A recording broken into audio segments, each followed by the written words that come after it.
I hope you are all well, and welcome back to the channel Shacks. In today's video, we'll be wrapping the window surround trim on the Mercedes C-Class using a gloss black roll tape our friend ordered from Temu. The company split the gloss black tape into two 5-meter roll from a 10-meter roll order.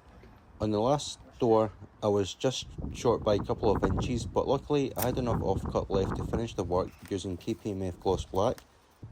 I hope you enjoyed today's video and subscribe to the channel if you want to see more in the future. Remember to leave a like and comment if you like the chrome or would you rather have it all blacked out, and I hope to see you on the next one.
Think so, aye.